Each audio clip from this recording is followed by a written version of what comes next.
The CBS Radio Mystery Theater presents...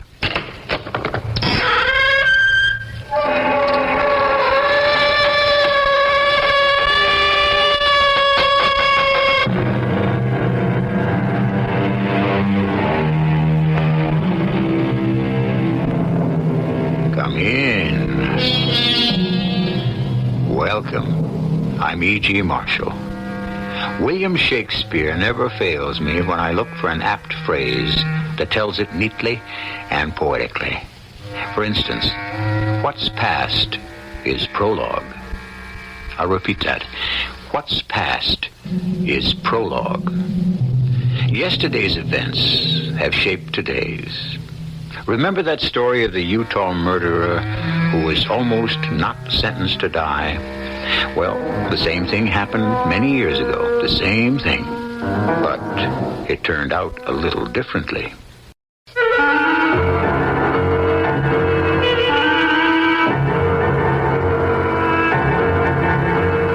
Our mystery drama, Much Too Much, was written especially for the Mystery Theater by Gerald Keane and stars Robert Dryden. I'll be back shortly with Act One.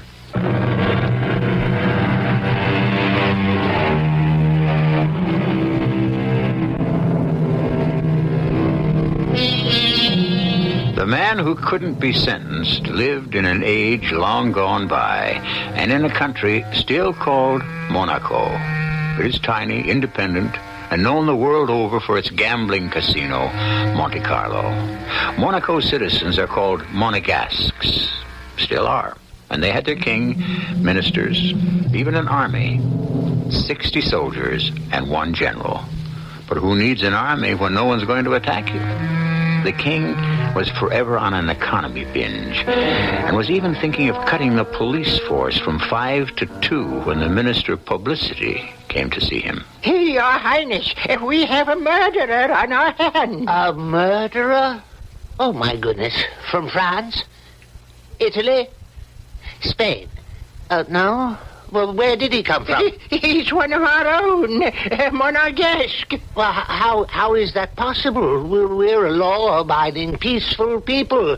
Why, Monaco has never had I can hardly bring myself to say the word. Well, we have one now. Oh, sad, sad.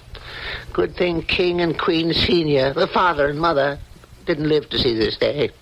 Progress, civilization, a better world. And you end up with this. A man killing a man. A man killing a woman, Your Majesty. Worse. Well, just don't stand there. Get cracking with the Minister of Justice and the lawyers and so on. Oh, this is a sorry day indeed, Minister of Publicity. And you can quote me on that.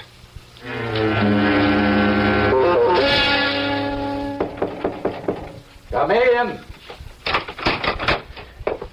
Well, that's a new one. I've never heard of a jail where the guard knocks before coming in to see the prisoner. Oh, I'm sorry. You see, this isn't really much of a jail, just this room in back of the police station with an ordinary door on it, but it's all we have. Oh, no, don't think that I don't appreciate your politeness, because I do. But secondly, we've never had a murderer before, and I don't really know how one is supposed to behave without a murderer. Oh, well, you don't have to be frightened. I've only killed once in my life. And it wasn't a man. Yes, the captain told me it's a crime of passion. A crime of passion it wasn't. Just the opposite. It was my wife. Oh, you were defending yourself? Oh, my dear God, you don't wish to hear. It's of no interest to anyone but me. Oh, no, sir. I have a wife, too. It might be very helpful. You know, hints to the married man. Oh, well, it was a perfectly ordinary day. I'd been out hunting, and I'd bagged a duck or two. And I came home and said to my wife, "Here, cook this fellow for dinner." "How shall I prepare it?" said she. "Well, I'll have it braised with peas," I said. "Use that recipe of Peur Le Pay of the Café de Paris." "Okay," she said, "will do." Well, I came home and she told me an extraordinary thing had happened. The bird wasn't really dead, and when she started to pluck its feathers, it flew out of the window. Well, it could have happened. And the next time I bagged a duck, I told her, plain roast duck tonight, and she said, all right. And I came home about 7 and opened a bottle of Côte de Nuit, and there was no duck. What's this? I said. A workman came to the doors at my wife and asked for a glass of water, and when my back was turned, he ran out of the house with a duck.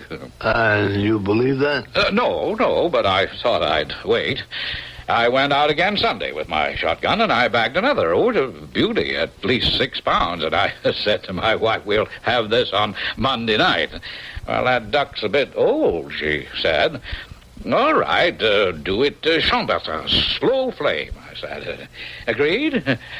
And on Monday, I came home early. You were suspicious. And there, sitting in my chair, in my dining room, my wine in his glass, was a gentleman I took to be my wife's lover, and he was eating my duck. And so I pointed my gun at him, and he admitted everything. All the ducks, my wife, everything. I pulled back the trigger. You were defending your honor. My wife screamed and picked up the duck and threw it at me to deflect my aim. The gun went off right through the duck's head into my wife's head. Her lover ran out, called the police, and here I am. With a story like that, you'll get off. Oh, I'm afraid not. If I'd hit him and not her, then I could probably go free as bad luck. And worse, if I may say so, you never even had one duck for dinner. Oh, well, I'm very sorry, sir.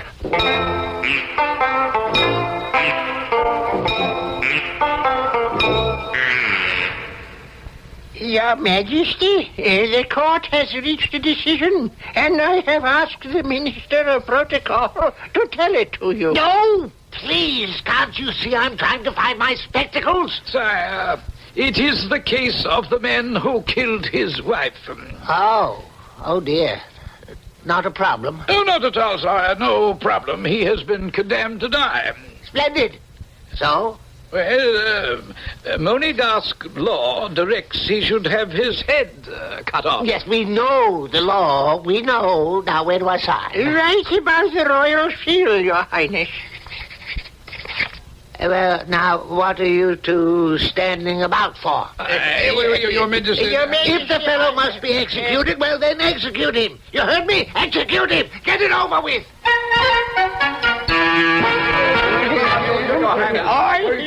You should have told His Majesty.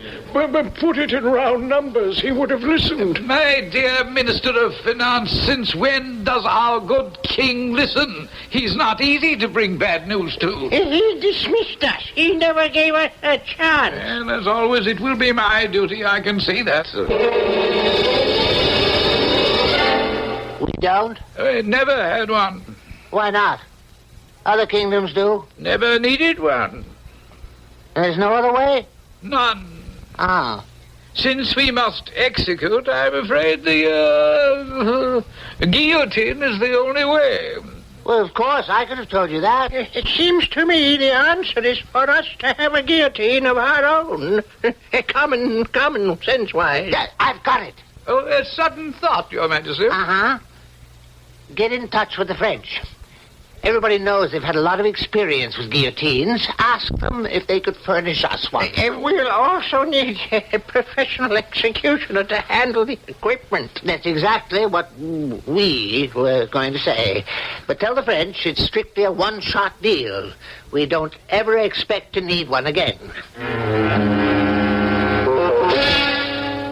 Your Majesty, may we? Oh, come in.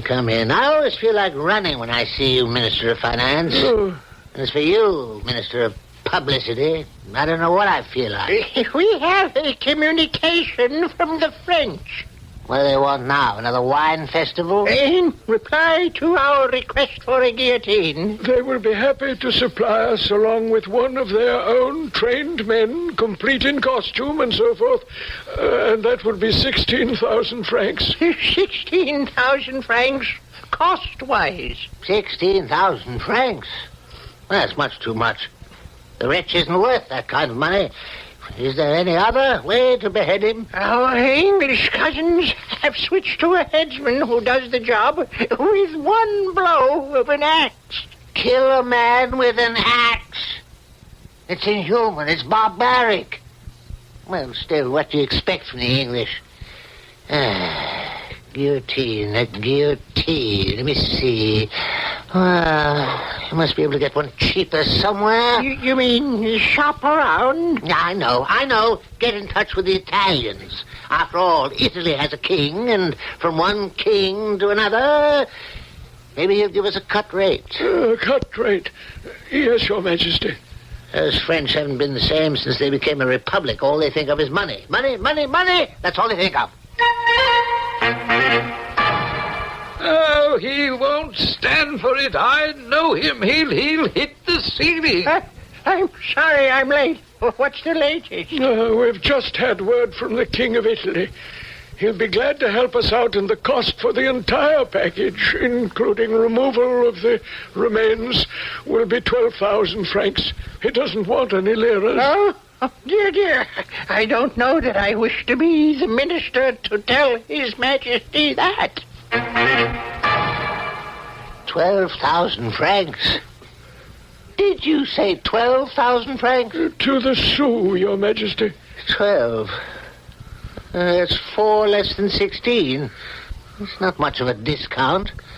Now, the rascal is still not worth that kind of money. Well, hardly, Your Majesty. 12,000? To get up that sum, we'd have to tax every adult Monegasque 2 francs a head. I don't think the people would stand for it. Oh, they wouldn't, Your Majesty. No, there'd be a ruddy riot. No, it's still too much. Still much too much. Have I made that clear? What do you want, God? Is everything satisfactory, prisoner? Yeah, it is. What? Your dinner. Is everything up to your expectations? I should say not. Do you call this filet de sol Silvestre? And the second course, does this scrawny, geriatric capon deserve the name poulet rôti beau séjour? You're not happy with the fish and the chicken? They're an insult to my palate. You can tell the king's cook that I am decidedly unhappy. This may be fit for a king, but not for me. Hey, what's this? What's all this? He doesn't like the food, Captain. Oh, now, come now. You're a prisoner, sir. In fact, a condemned murderer. Not a paying guest at one of Monaco's quality restaurants. Now, don't tell me what I am. I know my rights. He doesn't like the filet de sol Sylvestre. I am entitled to have exactly what I desire for my remaining meals on Earth. This is a fact known to the penal system the world over. What a man condemned to die is entitled to. I know my international convention. Ah, but my dear prisoner, you're not about to die. Our king has not been able to secure a guillotine at a price the kingdom can afford. This execution your conduct is forced upon us will cost Monaco much too much. Yeah, well, I see your dilemma. I'll give that some thought. In the meantime, my dear Captain, bring me some decent food fit for a decent human being to eat.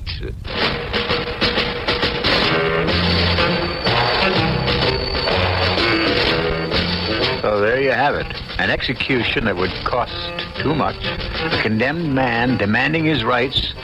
Doesn't justice appear a little topsy-turvy to you? I read something like this quite recently, where it said that too often the rights of the guilty are more observed than the rights of the innocent. The criminal more cared for than the victim. Certainly something has to give. But what? And when? And how? Let's find out when we continue with Act 2.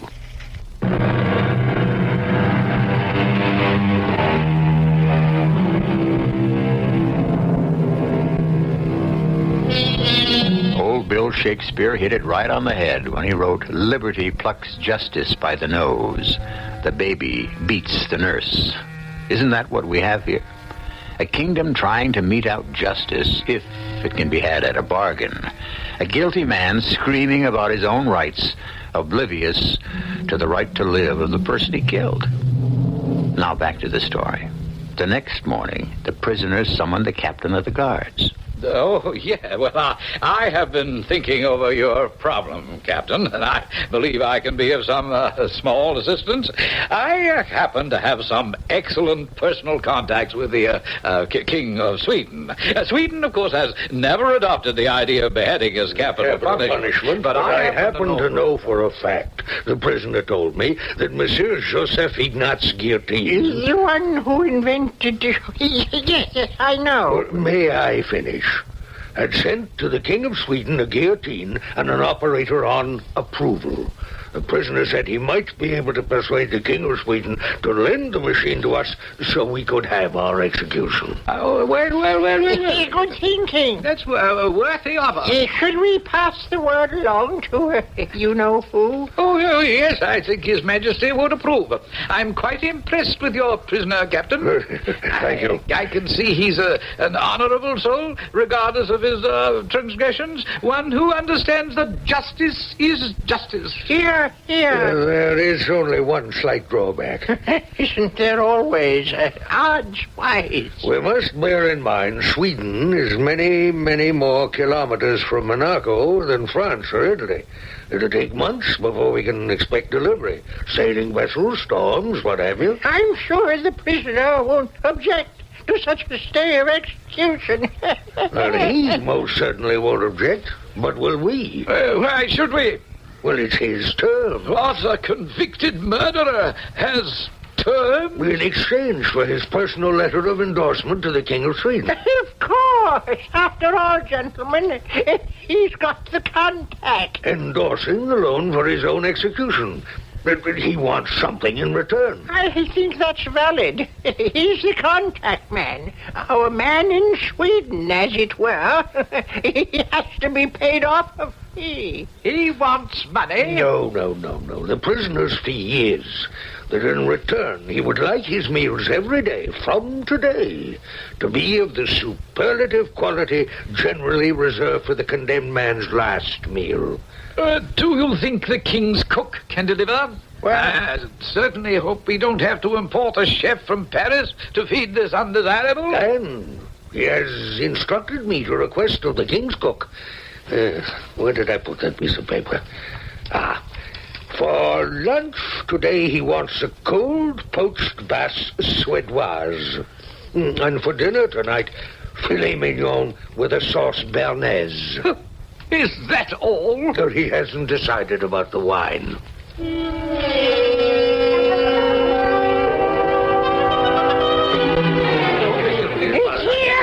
It's arrived! It is arrived! Well, of course it's arrived. We've been watching them all morning, setting it up in the courtyard. I'd say half of Monaco is out there. Well, look at the people. Why don't we go down and mingle with the crowd? A good way to get a sampling of public opinion. What do they think of a guillotine? Should Monaco own its own? That kind of thing. Let's go. It should be interesting. Yes, good idea. There's what I'd call a holiday atmosphere, wouldn't you say? I remember your father was always interested in these happenings, Your Majesty. When he was a prince, we were, as young men in France together during the interregnum. Incognito, I trust? Oh, absolutely. We were at the Hôtel des Cinq, just about as far from the tumbrel as we'll be at this window. Come see. I don't know that I care to, frankly. I've got a queasy stomach. Oh, today is only the test flights downward of the blade, just to make sure. You see those two upright posts with the crossbeam to hold it together? They're grooved so that the knife will fall swiftly. What's that? Can they see me? Us? That's for the executioner. That little fat fellow with all those muscles? Well, what's he doing now? I can't see a thing without spectacles, and nobody can find them. He has a stone and a file, and I believe he's sharpening the blade. They do leave everything until the last moment, those French, don't they? Oh, the blade got a little rusty after the long sea voyage from Sweden. Are you sure they can't see us?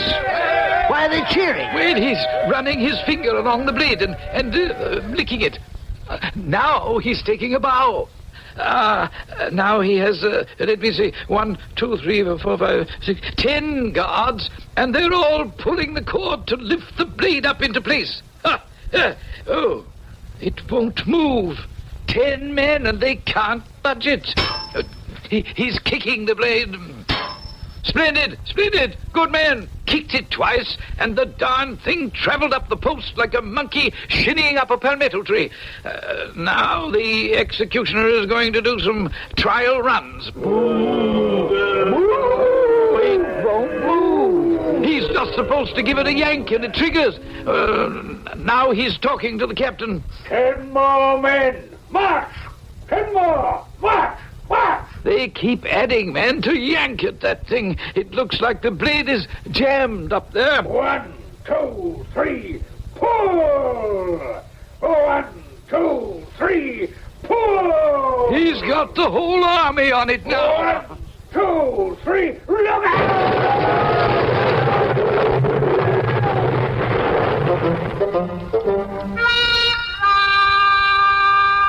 Your Majesty, Now if you what? vouchsafe me the opportunity... One at a time.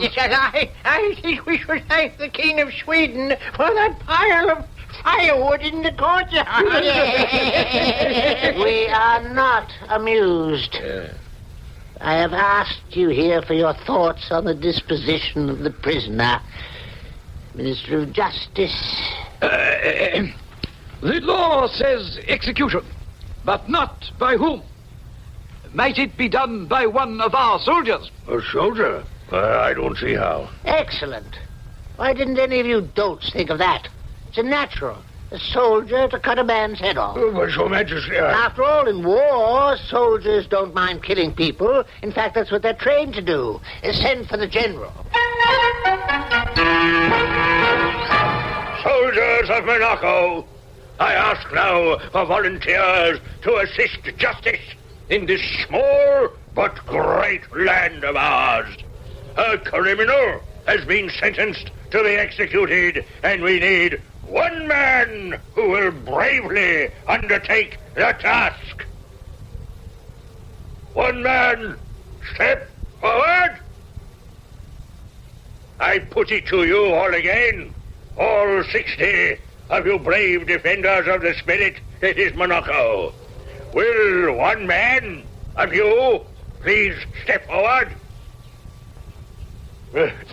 I'd say that there'd probably be a few extra francs in it for the man who steps forward. Captain, may I have a word? General, they won't buy it. In combat, yes, but to them execution is cold blood. I had me doubts all along, but the king said do it, so I tried. Well, I'll tell him. I tried to. He'll listen to you, General. You've got more stars. I'll say that a soldier simply does not know how to cut off a head. It is not in our manual of arms. Well, it's about time. I've been waiting 7 days to learn what progress we're making. To bring you up to date, Your Majesty, the army declines, and I think if you were to examine our Monarchan Code of Military Honor, you would certainly not find any reference to the duty you wish the soldiers to perform. I took the matter up with the ministers, and execution by firing squad was suggested. Clear thinking. Yes, why not? Well, however, the rifles issued to the men are not accurate enough. And, in fact, on our test range just the other day, 3 of my men were injured when the guns fired backwards and the stocks dislocated 3 shoulders. I don't want to hear any more. I simply do not wish to hear any more. An army to defend the crown without accurate rifles? It's incredible. Well, for many years I have been requesting authority to update our weaponry. The Minister of Finance has our estimate. Why, with those things, we can't even hit rabbits at 30 yards. That's enough. We shall have a talk with the Minister of Finance on that subject on another day. Your Majesty, I submitted a budget for your signature 2 weeks ago, and you said, not now, it costs much too much. First things first. The condemned man, and how do we condemn him? Huh?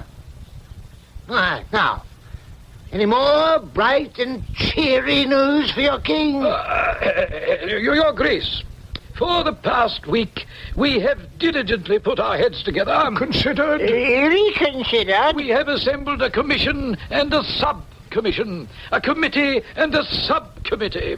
To study the pros and cons wise. And we have finally concluded, sire, that the best thing would be to have your majesty, commute the death sentence to one of, life imprisonment. Well... That way we could extricate ourselves from this miserable pickle, and you, sire, would be hailed as a monarch of mercy. That's fantastic. And much, much cheaper.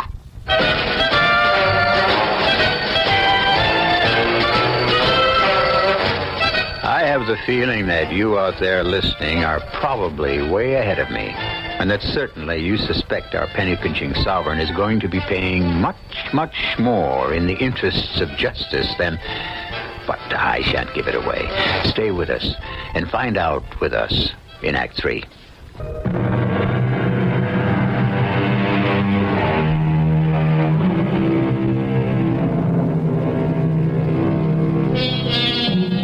Let's return to the shenanigans of this extraordinary royal household of the long, long ago days in the history of this tiny country.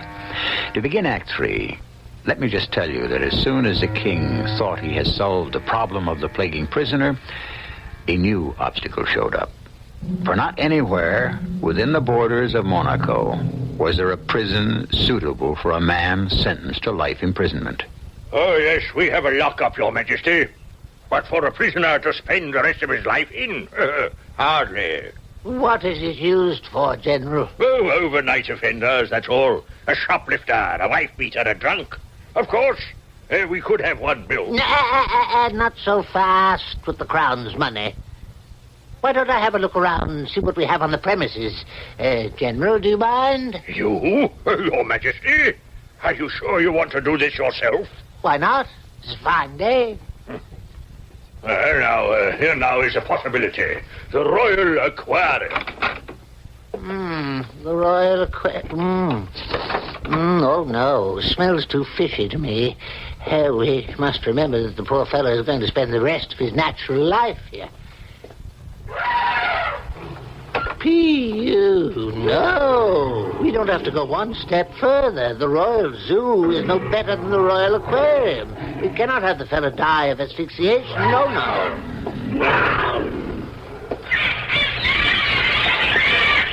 The Royal Aviary. Yes, the Royal Aviary. This is quite unsuitable. What did you say? Break his eardrum. What? Let's get out of here.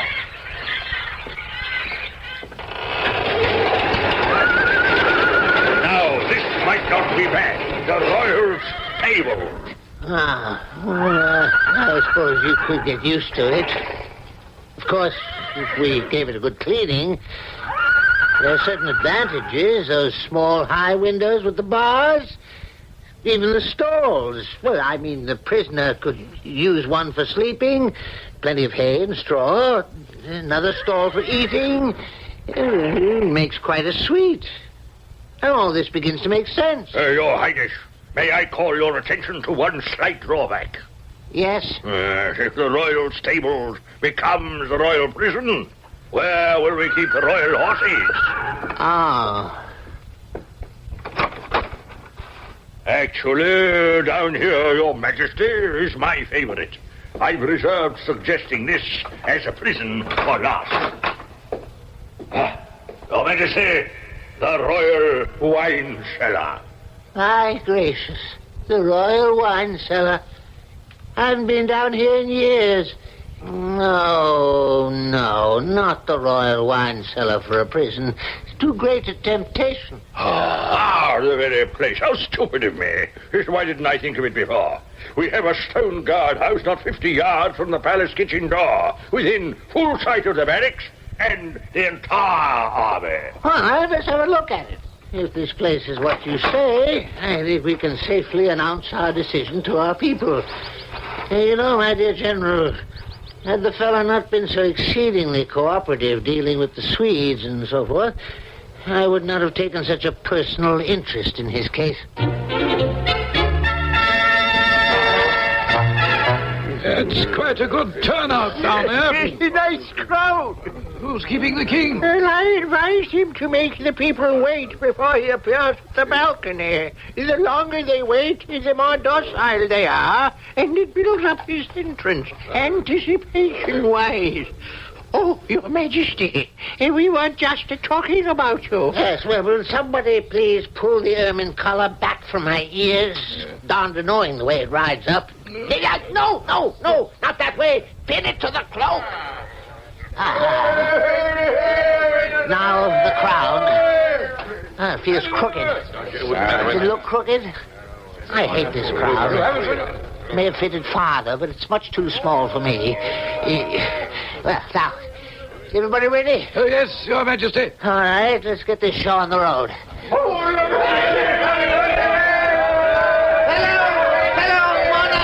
monarchists, loyal subjects of the crown, we're all aware of the tragedy that's befallen our peace-loving, law-abiding land. That one single Monegasque has disregarded the canons of social behavior and snuffed out the life of another Monegasque is... yes, well, it's pretty bad, to say the least. However, there is the act of forgiveness. Is that not so? Who here would like to see a man die? Let me hear your voices. I'm sure very few. Oh, dear. You really are that fond of death for a criminal. However, I, your king, I feel compassion.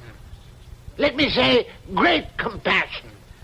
Therefore, since we would rather our prisoner lived and learned to repent his misdeed, we have decided to commute the death sentence to one of life in prison. Let me tell you a little of the arrangements for the safeguarding of the prisoner. He will be incarcerated near the palace, well guarded round the clock by 3 shifts, brought his meals by the guards, and I would say pretty well guarded. All right, and so with this momentous news we conclude, and thank you for your devoted attention. And now, everybody back to work. On the double! Oh, I'm exhausted. How did I do? How did it go? Huh? Marvelous. It's simply marvelous. I don't know. I don't think I grabbed them.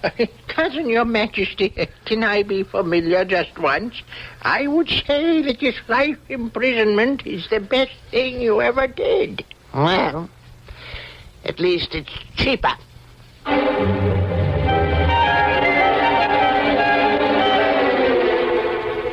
I don't believe it. I can't believe it. Your Majesty, I've been keeping close tabs on the whole operation every month for the past 12 months. From the day the prisoner started his sentence, I watched it like a hawk. I make sure there's no duplication, no waste, no fat. And these are the figures. We'll go broke. Add it up. Round-the-clock guards for 365 days. That's 8,760 guard hours. Food for the 2 shifts when they're not normally feeding guards. Food for the prisoner, and that's a heavy item. He's no cheap eater. No, don't get me wrong, Your Majesty, I understand. Gourmet meals, that was the deal. It can't be. 1,000 francs a year? All right, the rest of you, you've been standing around with your mouths open and saying nothing. General, ministers, say something. Perhaps the first year is always higher expense-wise. Oh, you dolt simpleton. This life as a young man. He could live for another 50 years. It's a severe drain on the royal purse. This rascal is bleeding us. There's got to be a cheaper way. We could save money if we dismissed the guards. Wait a minute. No guards and the prisoner might run away. Is that such a bad idea? He's got it. Is that such a bad idea? General, release the guards. Unlock the door. When, Your Majesty? This very minute. Very good, sir. What time is it? A few minutes till dinner time. Good. Let's watch. When he hears the door unlock, he'll think they've brought him dinner. And then... here, this window faces just right. Let me see. Oh, yes. The kitchen is below us to the left. Oh, there's the general. Uh-huh. The guard is unlocking the door, and there goes the guard. You see him around the corner? There goes the general. Here he is, the prisoner. Absolutely on the button. Ooh, look at the expression on his face. Where is my guard to bring me my dinner? Oh, I wonder if he realizes he could escape right now. He could escape. The prisoner has disappeared. Which way did he go? I know he didn't go back inside. Ministers, I believe our problem has been solved. Our prisoner seems to have decided to take a little walk. Now, nobody here will go down there. Nobody in this room will give any kind of an alarm. Tomorrow we shall decide, in consultation with the Minister of Defense, the Minister of Transportation, as well as the Minister of Justice, exactly when to give the alarm. The border is only a quarter-hour away by train. On foot, it takes a little longer. We want him to have ample opportunity to make a complete escape. Your Majesty, Your Highness, he's back. What? Who's back? The prisoner. He's carrying a tray. It must be his dinner. Of course. He's been to the king's kitchen, fetched his own dinner. What do you think of that? Self-service. He's back inside his prison. He's shutting the door behind him. He's not leaving. He's staying. Well, you might as well tell me. What's the bad news? He did it again. All day. Opened the door at breakfast time. No guard in sight. Went to the royal kitchen, asked for what he'd ordered. They gave it to him. He went back to his cell and he ate it. The same thing at lunch and at dinner. And he's ordered his menu right through Sunday. Well, I'm not waiting for any Sunday. What can we do? Tell him. That's what you have to do. Tell him straight out that we don't want to keep him, we don't want to feed him, that he's a lazy good-for-nothing, and to get out and get himself lost. But I have nowhere to go. I mean, what can I do? Everybody knows about me. Every day at least 50 rubbernecks walk around the guardhouse gawking and pointing and whispering. You have ruined my character by your sentence. What can I do? My dear chap, wouldn't you feel better out in the world, making an honest living? I tell you frankly, I've gotten out of the habit of working. Oh, come now. No, you've treated me very badly. In the first place, when you sentenced me to death, you should have executed me, but you didn't. All right, I didn't complain about that. And then you sentenced me for life and put guards on duty to bring me my food. Sometimes they'd be late, and I would have to wait as much as 15 minutes for my dinner. I didn't complain about that either. Then you took the guards away, and I had to fetch my own food. Well, perhaps I'm too easygoing. I didn't complain about that either. But now you actually want me to go away? I can't agree to that. You can tell the king that so far as I'm concerned, a deal is a deal. Ministers, things are not as we might wish them to be. Does anyone here have any ideas of how we can get rid of this monster? Certainly. I'll offer the prisoner a pension. Pay him? If he leaves the country. Pension him. The Can we keep it reasonable? I suggest 500 francs a year. Much as that? He may go for it, found money-wise. Yes, I agree with the Minister of Finance. It would be worth it to be rid of him. 500 francs. Think maybe you do it for 4? I don't think we can haggle. Summer is coming, and it'd knock us out of the tourist business. People don't want to visit a country where there's a roaming convict, a killer who doesn't want to leave, and whom we don't want to lock up. Well, that's it, then. $500 per annum, and that is it. Take it or leave it. That's what the king said. Well, I guess I don't mind. So long as you give me your ministerial assurance to pay it promptly and regularly. Oh, you have His Majesty's word. On that condition, I am willing to do it. Oh, yes. I'd like this year's pension in advance so I can get settled in. Certainly. Good enough. Well, then, I shall be off. See you next year, same time. Oh, and, Minister, there's a half a bottle of Montrachet over there, if you'd like to finish it. It's an excellent year. It's a pity to let it go to waste. And so the matter was settled. The prisoner took his money, took the train, and in 15 minutes was out of the country. He bought a bit of land just across the frontier and started market gardening. He never went hunting again. He never married again. Once a year, he goes to the palace, draws his pension, goes to the gaming tables, stakes 3 francs, sometimes wins, sometimes loses, and returns home. And there's a bit more to this tale, which I will tell you when I return.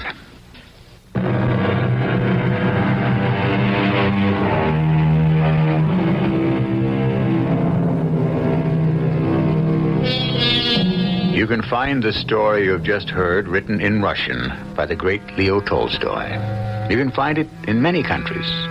Too many. I'd say it was a good thing our prisoner did not commit his crime in a land where they don't begrudge the expense of cutting off a man's head or the expense of keeping him in prison for life. To wind up, let old Will Shakespeare have the last word. Use every man after his desert, and who shall escape whipping? Our cast included Robert Dryden, Ian Martin, Court Benson, and Earl Hammond. The entire production was under the direction of Hyman Brown. This is E.G. Marshall inviting you to return to our Mystery Theater for another adventure in the macabre. Until next time, pleasant dreams.